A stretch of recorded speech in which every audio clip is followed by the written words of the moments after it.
Assalamualaikum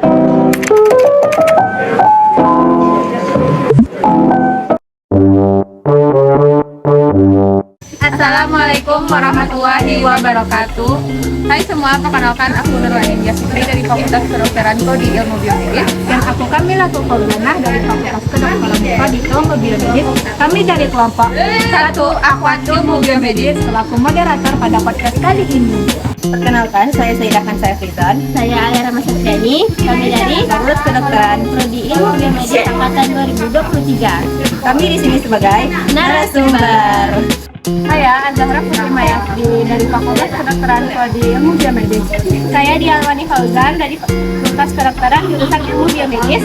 Kami dari kelompok 1 Akhwat Biomedis. Kami berperan sebagai narasumber. Saya Sylvia Sufitri dari Fakultas Kedokteran jurusan Ilmu Biomedis. Saya Madina Sofia dari Fakultas Kedokteran Prodi Ilmu Biomedis. Kami dari kelompok 1 Akhwat Ilmu Biomedis. Kami sebagai narasumber. Halo teman-teman semua, kenalin saya Gracia Purnawan dari Fakultas Kedokteran dari jurusan Ilmu Biomedis. Dan saya Fairana Zakito di Fakultas Kedokteran jurusan Ilmu Biomedis. Kami berasal dari kelompok 1 Akhwat Ilmu Biomedis Sebagai narasumber. Aku Intan Febriana Eroska dari Fakultas Kedokteran Prodi Ilmu Biomedis. Aku Nyopolita Udiani dari Fakultas Kedokteran Prodi Ilmu Biomedis. Dan kami berasal dari kelompok 1 Akhwat Ilmu Biomedis. Dan kami berperan sebagai narasumber. Assalamualaikum warahmatullahi wabarakatuh. Halo teman-teman semua, kami dari kelompok 1 Bati Akhwat Ilmu Biomedis dengan Kakak Fasil, Kak Suci Indah Saputri, dan Kak Jelwati Ruzana Putri. Hari ini kami akan mengadakan podcast dengan tujuan menyampaikan stakeholder dan hal-hal yang perlu dipersiapkan sebelum perkuliahan. Sebelum itu, perkenalkan saya Kamila Tukolana dan rekan saya Nurul Anindya Fitri selaku moderator pada podcast kali ini. Oke, di sini kita udah bersama narasumber Alia, Zahra, dan Sylvie. Pertama, kita akan membahas tentang stakeholder. Menurut Kak Alia, apa sih pengertian stakeholder itu? Nah, jadi stakeholder itu adalah orang yang berkepentingan atau orang yang berperan dalam suatu organisasi ataupun perusahaan. Jadi mereka nanti akan saling berkaitan untuk mengkoordinasikan suatu perusahaan atau organisasi tersebut. Nah, kita kan udah tahu nih pengertian stakeholder itu apa. Sekarang kita akan tanya kepada Zahra dan Sylvie peran stakeholder.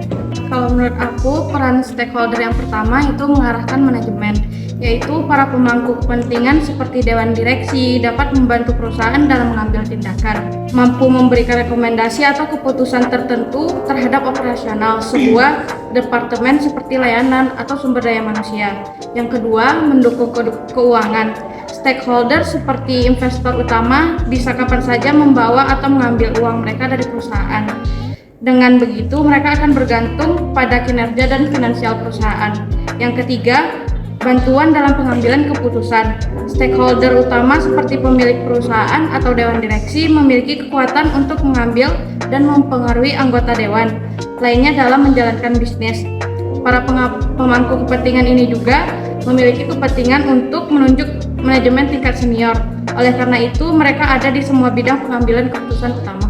Dan yang keempat yaitu menjalankan operasional. Stakeholder ini seperti manajemen dan karyawan itu memiliki peran penting untuk menjalankan sebuah proyek. Setelah disetujui oleh dewan direksi, mereka memiliki tanggung jawab untuk menjalankan sebuah proyek tersebut. Dan yang kelima yaitu tanggung jawab sosial. Stakeholder dapat membuat perusahaan mematuhi undang-undang, hak asasi manusia dan di lingkungannya. Mereka juga bisa memantau dan menentang keputusan-keputusan mereka yang merugikan jangka panjang. Selanjutnya, kita akan membahas mengenai pengenalan stakeholder universitas. Kita sudah bersama narasumber kita, Dia, Dina, dan Intan. Menurut Dia, Dina, dan Intan, apa sih pengertian stakeholder universitas itu? Jadi menurut aku stakeholder universitas itu memiliki beberapa hal, yaitu salah satunya mahasiswa. Mahasiswa sebagai salah satu stakeholder utama.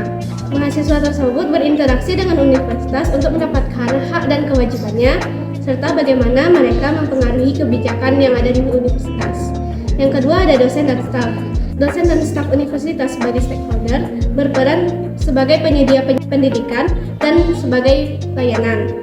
membahas bagaimana mereka berkontribusi pada pengalaman universitas. Yang ketiga ada pihak administrasi, menjelaskan peran administrasi universitas dalam pengelolaan keuangan, perencanaan strategis, dan pengambilan keputusan untuk universitas. Lalu selanjutnya ada alumni, mengenalkan alumni sebagai stakeholder yang dapat memberikan dukungan finansial, pengalaman, dan jaringan. Berbicara tentang peran mereka dalam menjaga hubungan dengan universitas dan mahasiswa. Pihak donatur dan mitra, memperkenalkan peran donatur dan mitra universitas dalam mendukung proyek-proyek spesifik penelitian dan pengembangan. Membahas dampak kolaborasi ini pada kemajuan universitas. Lalu ada masyarakat lokal, menjelaskan bagaimana universitas berinteraksi dengan masyarakat sekitar, berbicara tentang tanggung jawab sosial universitas dan proyek-proyek pemberdayaan masyarakat. Selanjutnya ada pemerintahan dan regulasi, mengenalkan peran pemerintah dan regulasi dalam mengatur universitas, membahas peran badan akreditasi, dana pendidikan, dan peraturan lain yang memengaruhi operasi universitas. Selanjutnya juga ada visi dan misi universitas, yaitu menggali visi dan misi universitas sebagai panduan dalam berinteraksi dengan semua stakeholder ini. Bagaimana visi ini mencerminkan nilai-nilai universitas dan tujuannya. Kemudian ada perubahan dan tantangan, membahas perubahan dan tantangan yang dihadapi oleh universitas dalam menjaga hubungan dengan beragam stakeholder. Bagaimana universitas beradaptasi dengan perubahan lingkungan. Yang terakhir ada harapan dan kolaborasi masa depan, membicarakan harapan universitas terkait kolaborasi dengan stakeholder di masa depan dan bagaimana semua pihak dapat bekerjasama untuk mencapai tujuan bersama. Baiklah, beberapa hal yang dapat kita persiapkan sebelum mulai perkuliahan, diantaranya yang pertama mempersiapkan administrasi. Pastikan kita sudah melakukan pendaftaran dan pengisian formulir yang diperlukan untuk masuk ke perguruan tinggi dan universitas. Pastikan juga kita memiliki semua dokumen yang diperlukan seperti ijazah, kartu identitas, akte kelahiran, dan lainnya. Yang kedua, mempersiapkan peralatan belajar.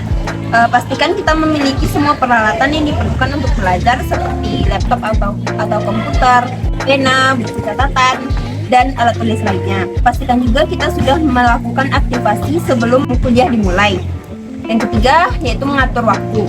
Membuat jadwal kuliah dan kegiatan lainnya merupakan hal yang sangat penting untuk mengatur waktu kita dengan baik. Pastikan kita juga mengetahui kapan perkuliahan dimulai dan berakhir, serta kapan kita memiliki waktu luang untuk belajar dan beristirahat. Kemudian selain yang disebutkan oleh Fahira tadi, kita juga harus mempersiapkan mental kita karena kuliah ini sebenarnya sangat berbeda dengan SMA.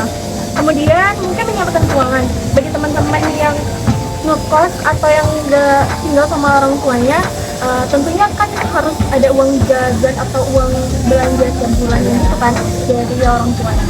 Kemudian yang selanjutnya itu tentunya ini mungkin yang penting banget, yaitu menjaga kesehatan. Karena nggak mungkin kan kita baru masuk kuliah tapi kita udah sakit, nanti kan ketinggalan pelajaran kan, itu rugi banget. Mungkin itu yang Nah, kita sudah tahu nih hal-hal yang perlu dipersiapkan sebelum perkuliahan menurut Fahira dan Grace.